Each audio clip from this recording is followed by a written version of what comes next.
Bismillah wassalatu wassalamu ala rasulillah wa ala alihi wa ashabihi wa man walah. Amma ba'd, assalamu alaikum warahmatullahi wabarakatuh.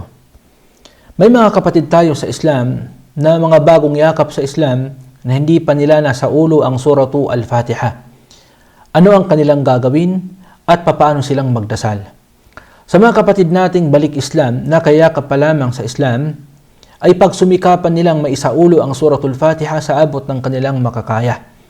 Samantala, kung sakaling nasa panahon na hindi pa nila tuluyang naisaulo ang suratul Fatiha, ay maaari silang magzikir ng mga azkar na tinuro ng Propeta Muhammad sallallahu alaihi wasallam sa kabuuan ng kanilang mga salah.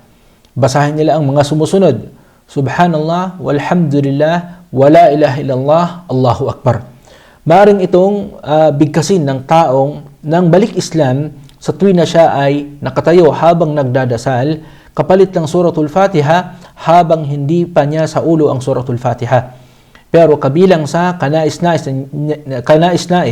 na dapat niyang gawin ay magsala siya sa loob ng masjid kasama ang jamaah ng mga Muslimin, sapagkat doon ay maaaring matutunan niya lalo ang pamamaraan ng pagsasala. Maliban pa dito, ito'y makakatulong sa kanya sa pagsaulo ng suratul Fatiha habang ito'y kanyang naririnig mula sa kanyang imam. Ang mga sumusunod na mga bagay ay yung mga bagay na mga nakasisira sa ating sala na dapat nating pakakaiwasan. Ang una mula sa mga nakasisira sa pagsala ay ang sinasadyang pagkain at ng pag-inom habang nasa sala ang isang tao. Kapag siya'y kumain at uminom ng sinasadya, ang kanyang sala ay hindi katanggap-tanggap. Pangalawa niya ay ang pagsasalita ng anumang salita na walang kinalaman at walang ugnayan sa sala ng sinasadya. Kapag ito'y kanyang sinasadya, ang kanyang sala ay hindi din katanggap-tanggap. Pangatlo naman ay ang sobrang paggalaw na mga galaw na hindi naman kinakailangan, at ang sobrang paggalaw ay nakasisira din sa sala ng isang tao. At panglima naman ay ang pagtawa. Ang pagtawa habang nagsasagawa ng sala ay walang pag-anilangan, nakakawala ng bisa ng sala, sapagkat ang pagtatawa ay hindi kabilang sa pagsala at hindi ugali na dapat isabuhay ng isang tao habang siya ay nagsasagawa ng sala, sapagkat taliwas ng pagkakaroon ng pagiging mataimtim sa pagsasala ang pagtawa. Lalo pat sa pagsasala ay kailangang maging mataimtim ang tao sa kanyang pagsasagawa ng sala. At pang-anim naman ay pag-iwan ng anuman mula sa mga rukun o saligan ng sala, o pag-iwan mula sa mga wajibat, mga kinakailangan sa sala ng sinasadya. Samantala, ang pag-iwan ng anumang mga wajibat, kinakailangan sa sala nang hindi sinasadya, maaari ho niya itong bayaran sa magitan lamang ng pagsujud ng sujudus sahwi. Ito yung magiging kapalit na kanyang gawain upang sa gayon ay mawalan ng bisa ang kanyang pagkalimot mula sa isa sa mga wajibat ng sala. At pangalo naman, kung sakaling kanyang nakalimutan ang rukun ng sala, wala siyang ibang gagawin kundi kailangan niyang maisagawa ang naturang rukun. At kung hindi man, ang kanyang sala ay hindi katanggap-tanggap. Samantala, kabilang din sa mga nakakawalang bisa ng sala ay ang pag-iwan sa isa sa mga syurutus sala o sa isa sa mga kondisyon ng sala. Halimbawa, ang isang Muslim ay nagsala ng wala sa kanyang ablution. Ang kanyang sala hindi katanggap-tanggap. Nagsala ang isang Muslim na wala sa direksyon ng kanyang qibla. Ang kanyang sala hindi katanggap-tanggap. O di kayang isang tao ay nagsala samantalang naka-expose, nakalabas ang kanyang aura. Halimbawa, lalaki man o babae, ang kanyang sala ay hindi din katanggap-tanggap. Ang sumusunod naman ay ang kahulugan ng suratu Al-Fatiha.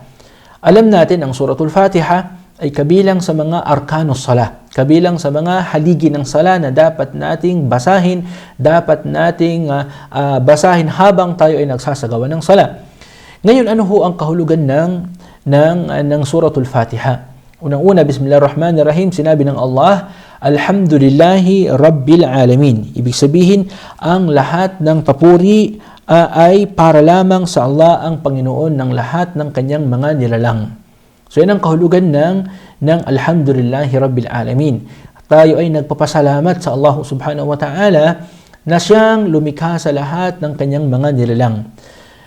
At pagkatapos ito ay sinabi ng Allah, Ar-Rahmanur Rahim. Ang ibig sabihin, ang mahabagin, ang maawain. Ang Allah subhanahu wa ta'ala ay mahabagin sa lahat ng kanyang mga nilalang at maawain naman sa kanyang mga alipin na mga mananampalataya. Maliki Yawmiddin.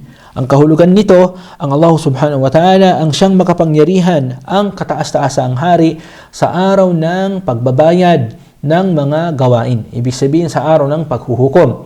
Ang Allah subhanahu wa ta'ala, siya lamang ang natatanging hari sa araw na yaon. Ang Allah subhanahu wa ta'ala, siya ang nagmamay-ari sa araw na yaon. At wala ng iba.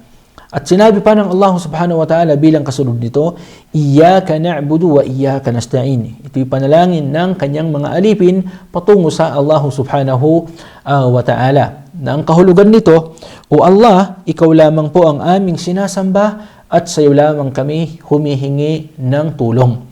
Nangahulugan lamang na wala tayong sinasamba maliban sa nag-iisang Allah subhanahu wa ta'ala. At wala tayong hinihingan ng tulong maliban lamang sa Allah subhanahu wa ta'ala. At pagkatapos ito ay sinabi ng Allah subhanahu wa ta'ala, Ihdinas siratal mustaqim. O Allah, gabayan mo nawa kami sa matuwid na landas. Anong klaseng landas? Ito'y binanggit sa susunod na talata. Ihdinas siratal mustaqim, siratal ladzina an'amta alaihim, ghairil maghdubi alaihim waladdallin.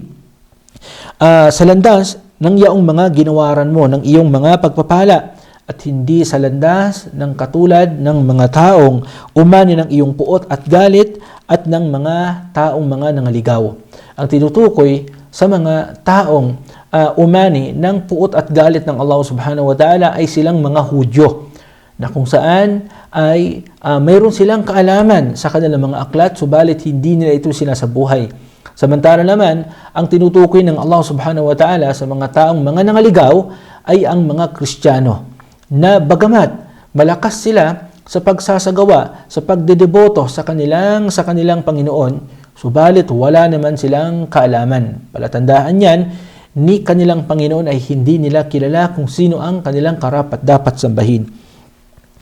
Yan ho ang kahulugan ng suratu Al-Fatiha. Samantalang, ang kasunod naman na usapin ay patungkol sa al-khushu' fi salah, ang pagiging mataimtim sa ating pagsasala. Ang pagiging mataimtim sa pagsasala ay kabilang sa mga rukun ng sala. Hindi maging katanggap-tanggap ang ating sala kapag ka ang ating puso't isipan ay naging abala sa pag-iisip, sa pag-alala sa kung ano paman nalabas sa ating pagsasala, hanggang sa makalimutan ng tao na siya ay nagsasala. So kailangan habang tayo nagsasala, tayo ay manatiling mataimtim sa ating pagsasala. Wala tayong iniisip maliban sa ating tagapaglikha lamang. Sinabi ng Allah subhanahu wa ta'ala, Qad aflahal mu'minun alladhina hum fi salatihim khashi'un. Dito'y pinuri ng Allah subhanahu wa ta'ala ang mga taong mataimtim sa kanilang pagsasala na sila'y makakakamit ng tagumpay dito man sa mundo o di kaya sa kabilang buhay. Kabilang sa mga bagay na makakatulong sa atin upang lalong maging mataimtim sa ating pagsasala ay huwag tayong magmamadali sa ating pagsasala. Basahin natin ang suratul Fatiha ng mahinahon, ang ibang sura ng mahinahon, at tayo yumuko ng mahinahon, at sa lahat ng pamamaraan ng ating pagdasal ay magdasal tayo ng mahinahon ng walang pagmamadali. Wallahu ta'ala alam, wa sallallahu wa sallam ala nabiyina Muhammad.